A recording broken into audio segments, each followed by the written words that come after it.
Hi again. Now, it's another nice sunny day, although it's not quite as warm today. So I put my school uniform on and I've come out into the garden to read you a story. And I'm excited today because a friend of mine who is a teacher, she has let me borrow lots of her lovely storybooks from school that she had in her house.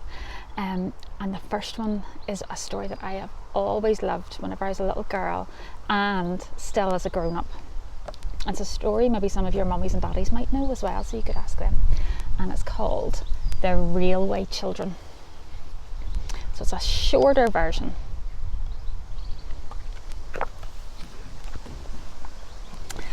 Hope you can see the pictures as well. Oh. Bobby, Peter and Phyllis had everything they wanted. Pretty clothes, heaps of toys, and a loving mother and father. There's their mum and dad. Then, on Peter's 8th birthday, the trouble began. After the birthday tea, the doorbell rang sharply. 3 men came and took Father away with them. "Where's he gone?" asked Peter. "He hasn't packed any clothes." "He had to go quickly, on business," said Mother, her eyes bright with tears. So there's the men that have taken Father away in the carriage. And there's poor Mother. After that, everything changed. All the furniture was sold. The servants left, and Mother was hardly ever at home. "We have to play at being poor for a while," she said. "We're going to live in the countryside." They arrived at the new house late at night. "Let's explore tomorrow," said Peter. So there they are at their new house. They've arrived late at night. There's the candle, and they're unpacking their big suitcase. Early the next morning, they raced outside, through the garden, down the hill, until they came to a railway track.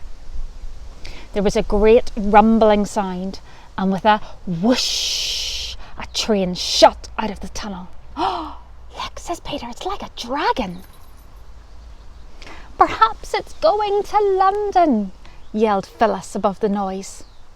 "Maybe that's where Father is," said Bobby.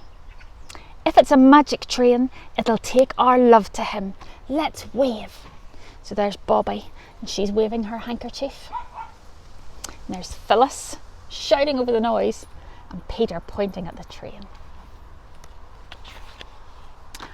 Out of a first-class carriage window, an old gentleman waved back.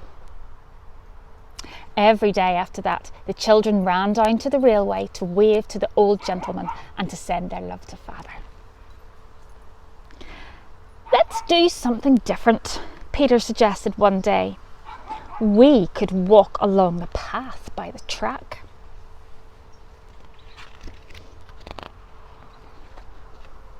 But when they reached the path, they heard a strange, rumbling noise. The trees on the bank started sliding down, and they fell onto the railway track with a deafening roar. "Oh!" cried Peter. "The 11:29 train will be along any minute. There will be a terrible accident. We must do something." So look, there's the train, or the tree that has fallen down onto the track. Oh dear. "Our red petticoats," Bobby exclaimed. "Red is for danger. Let's tear them up and use them as flags." The train thundered closer. The others sprang out of the way, but Bobby didn't move. She knew it was dangerous, but she had to make the train stop. There she is. They've made flags out of the red petticoats, and she's waving and waving for the for the train to stop. With a squeal of brakes, the train shuddered to a halt. "What's going on?" said the driver. Peter pointed to the landslide. The driver gasped in shock. "Oh, you children saved lives today," he said. The railway company held a celebration for the children to thank them.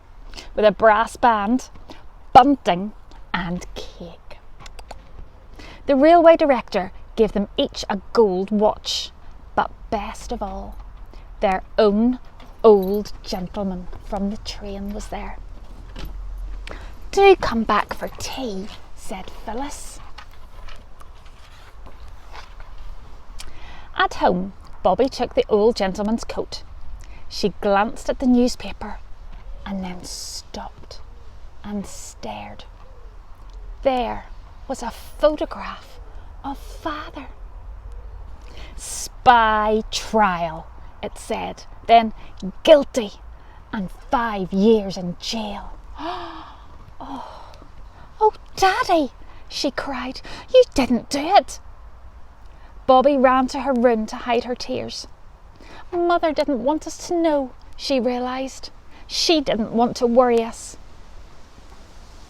After tea, when the old gentleman had gone, Mother came to find her.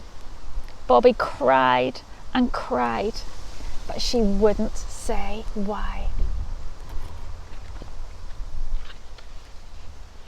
Bobby was desperate to help.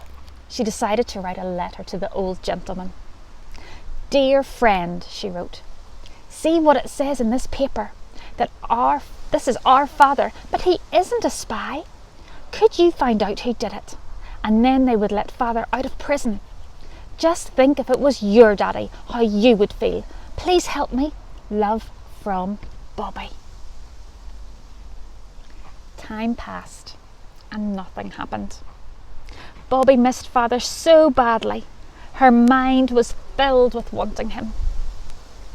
Then, one late summer's day, Bobby found herself walking to the station as if in a dream. She arrived just as the train pulled into the platform. Only 3 people got out.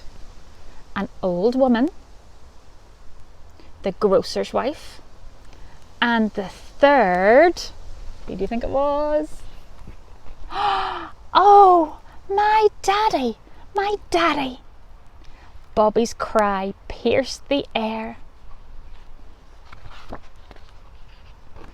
"I can't believe you're really here," said Bobby as they walked up the hill together. "Didn't Mother get my letter?"